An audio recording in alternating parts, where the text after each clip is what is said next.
Good morning students. आज मैं आपको क्षितिज भाग 1 से पाठ नंबर 5 नाना साहब की पुत्री देवी मैना को भस्म कर दिया गया उसकी कहानी लेकर के आए हैं, जिसको लिखा है चपला देवी ने। सबसे पहले हम चपला देवी जी के जीवन के बारे में पढ़ते हैं। द्विवेदी युग की लेखिका चपला देवी का ऐसा व्यक्तित्व और कर्तृत्व के बारे में जानकारी आज तक भी शायद उपलब्ध हो पाई हो। स्वतंत्रता आंदोलन के दौरान पुरुष लेखकों के साथ साथ अनेक महिलाओं ने भी अपने अपने लेखन से आज़ादी के आंदोलन को गति दी। उनमें से एक लेखिका चपला देवी भी रही हैं। कई बार अनेक रचनाकार इतिहास में अपना नाम दर्ज नहीं करवा पाते और वे रह जाते हैं। यह जो पाठ लिखा उन्होंने ऐतिहासिक सच्चाई है। सन 1857 की क्रांति के विद्रोही नेता धुंधुपंत नाना साहब की पुत्री बालिका मैना आज़ादी की नन्ही सिपाही थी, जिसे अंग्रेज़ों ने जलाकर मार डाला था। बालिका मैना आज़ादी के लिए बहुत दुखी थी और लिखती भी थी। बालिका मैना के बलिदान की कहानी को चपला देवी ने इस गद्य रचना में प्रस्तुत किया है, और यह गद्य रचना जिस शैली में लिखी गई है उसे हम रिपोर्टाज कहते हैं। हम बताते हैं इनके बारे में, इनकी रचनाएं जो हैं। नाना साहब की पुत्री जो इन्होंने लिखा है यह एक रिपोर्टाज है, और यह हिंदी साहित्य में एक मौन इतिहास है। इनकी जो भाषा शैली है वो कश्मीरी है। साधारण बोलचाल की भाषा के भी इन्होंने प्रयोग किया है। इन्होंने अपने मन का विद्रोह और अंदर जलती हुई ज्वाला को अपने शब्दों के साथ इस अंक में दिखाया है। तो यहाँ पर अंग्रेजी सरकार के प्रति इन्होंने किए गए अत्याचारों को बखूबी इसमें दिखाया है। यहाँ पर आती है अब कहानी का सार। सन 1857 के विद्रोही नेता, जहाँ पर से 1857 का विद्रोह बजाया था, वो थे नाना धुंधुपंत, जो कानपुर के थे। असफल होने पर जब वो भागने लगे तो वे जल्दी में अपनी पुत्री मैना को साथ ना ले जा सके। मैना बिठूर में पिता के महल में रहती थी, पर विद्रोह दमन करने के बाद अंग्रेज़ों ने बड़ी क्रूरता से उस भोली भाली बालिका, जिसका कोई अपराध भी नहीं था, उसे भस्म कर दिया। उसका रोमांचकारी वर्णन पाषाण हृदय को भी एक बार द्रवीभूत कर देता है, यानी पिघला देता है।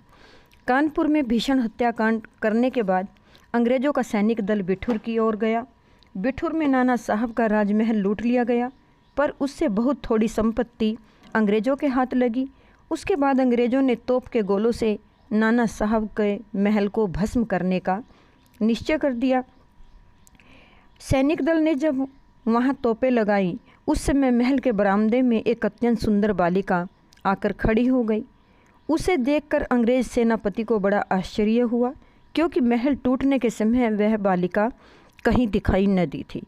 उस बालिका ने बरामदे में खड़ी होकर अंग्रेज़ सेनापति को गोले बरसाने से मना किया। उसका करुणापूर्ण मुख और अल्प वयस यानी कि जो बालिका थी, देखकर सेनापति को भी उस पर कुछ दया आई। सेनापति ने उससे पूछा कि क्या चाहती हैं।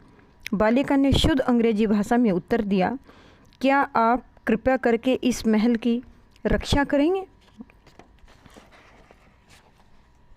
सेनापति, क्यों, तुम्हारा इससे क्या उद्देश्य है। बालिका, आप ही बताइए, यह मकान गिरने में आपका क्या उद्देश्य है। सेनापति, यह मकान विद्रोहियों के नेता नाना साहब का वासस्थान था। सरकार ने उसे विध्वस्त यानी कि नष्ट करने की आज्ञा दी है। बालिका, आपके विरुद्ध जिन्होंने शस्त्र उठाए थे वे दोषी हैं, पर इस जड़ पदार्थ मकान ने आपका क्या बिगाड़ा है। मेरा उद्देश्य इतना ही है कि यह स्थान मुझे बहुत प्रिय है, इससे मैं प्रार्थना करती हूँ कि इस मकान की रक्षा कीजिए। सेनापति ने दुख प्रकट करते हुए कहा, कर्तव्य के अनुरोध से मुझे यह मकान गिराना ही होगा। इस पर बालिका ने अपना परिचय बताते हुए कहा, मैं जानती हूँ कि आप जनरल हैं। आपकी प्यारी कन्या मैं और मुझ में बहुत प्रेम संबंध था।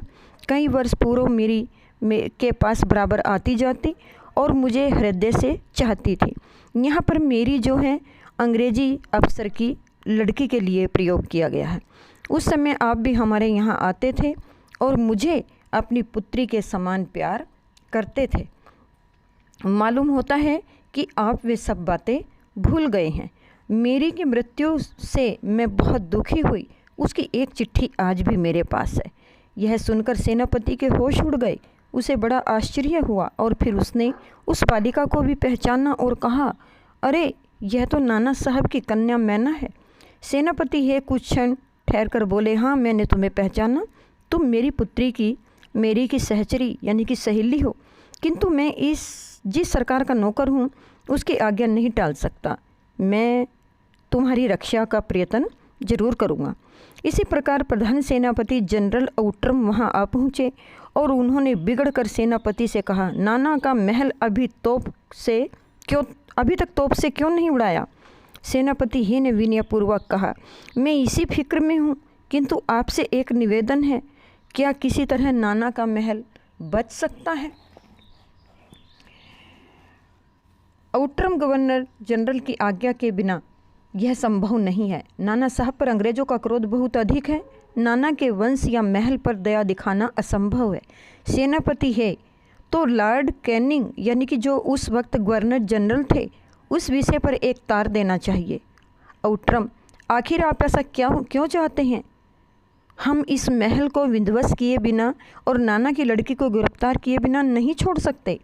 सेनापति है मन में दुखी होकर वहाँ से चला गया। उसके बाद जनरल आउट्रम ने नाना का महल फिर घेर लिया। महल का फाटक तोड़कर अंग्रेजी सिपाही भीतर घुस गए और मैना को खोजने लगे, किंतु आश्चर्य है कि सारे महल का कोना कोना खोज डाला पर मैना का पता नहीं लगा। उसी दिन संध्या समय लॉर्ड कैनिंग का एक तार आया उसका आशय इस प्रकार था, लंदन के मंत्रिमंडल का एक मत है कि नाना का स्मृति चिन्ह तक भी मिटा दिया जाए, इसलिए वहाँ की आज्ञा के विरुद्ध कुछ नहीं हो सकता। उसी क्षण क्रूर यानी कि निर्दयी जनरल आउट्रम की आज्ञा सेना नाना साहब के सुविशाल राज मंदिर के तोप के गोले बरसने लगे। घंटे भर में वह महल मिट्टी में दबा दिया गया। उस समय लंदन के सुप्रसिद्ध टाइम्स पत्र में 6 सितंबर को एक लेख छिपा था। यहाँ पर 6 सितंबर को एक लेख छिपा था। बड़े दुख का विषय है, भारत सरकार आज तक उस दुर्दांत नाना साहब को नहीं पकड़ सकी जिस पर समस्त अंग्रेज जाति का भीषण क्रोध है।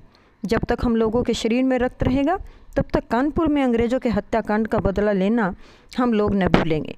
उस दिन पार्लियामेंट की हाउस ऑफ लॉर्ड्स सभा में सर थॉमस हे की एक रिपोर्ट पर हंसी हुई, जिसमें सर हे के नाना की कन्या पर दया भाव दिखाने की बात लिखी।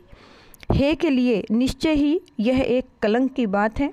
जिस नाना ने अंग्रेज नर नारियों का संहार किया यानी कि हत्या की, उसकी कन्या के लिए क्षमा अपना सारा जीवन युद्ध में बिताकर अंत में वृद्धावस्था में सर थॉमस हे एक मामूली महाराष्ट्र बालिका के सौंदर्य पर मोहित होकर अपना कर्तव्य भूल गए।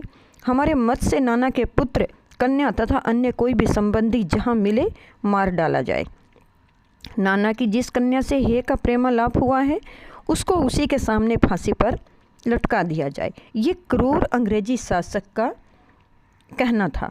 सन 57 के सितंबर मास में अर्धरात्रि के समय चांदनी में एक बालिका स्वच्छ उज्ज्वल वस्त्र पहने हुए नाना साहब के भग्नाविष्ट यानी कि जो उसका अपना महल था प्रासाद के ढेर पर बैठी रो रही थी। पास ही जनरल आउट्रम की सेना भी ठहरी थी। कुछ सैनिक रात्रि के समय रोने की आवाज़ सुनकर वहां गए। बालिका केवल रो रही थी, सैनिकों के प्रश्न का कोई उत्तर नहीं देती थी। इसके बाद कराल रूपधारी जनरल आउट्रम भी वहां पहुंच गया। वह उसे तुरंत पहचान कर बोला, ओह यह नाना की लड़की मैना है। पर वह बालिका किसी और न देखती थी न अपने चारों ओर सैनिकों को देखकर डरी। जनरल आउट्रम ने आगे बढ़कर कहा, अंग्रेज सरकार की आज्ञा है से मैंने तुम्हें गिरफ्तार किया। मैंने उसके मुंह की ओर देखकर आर्त स्वर में बोली, मुझे कुछ समय दीजिए, यानी कि दुखी मन से बोली, मुझे कुछ समय दीजिए जिससे आज मैं यहाँ बैठकर जी भरकर रो लूँ। पर पाषाण कठोर हृदय वाले जनरल ने उसकी अंतिम इच्छा भी पूरी न होने दी। उसी समय मैना के हाथ में हथकड़ी पड़ी और वह कानपुर के किले में लाकर कैद कर दी गई। उस समय महाराष्ट्रीय इतिहासवेत्ता महादेव चिटनवीस के बाखर पत्र में छपा था, कल कानपुर के किले में एक भीषण हत्याकांड हो गया। नाना साहब की एकमात्र कन्या मैना धधकती हुई आग में जलाकर भस्म कर दी गई। भीषण अग्नि में शांत और सरल मूर्ति उस अनुपमा बालिका यानी कि अनोखी बालिका को जलती देख सबने उसे देवी समझकर प्रणाम किया। बच्चों, ये 5वां लेसन आपका नाना साहब की पुत्री देवी मैना को भस्म कर दिया, जिसका मैंने आपको पूरी कहानी का सारांश बताया, पढ़ाया और साथ में लेखिका परिचय। आप लेखिका परिचय को अपने नोटबुक पे लिखेंगे और इस कहानी को याद करेंगे।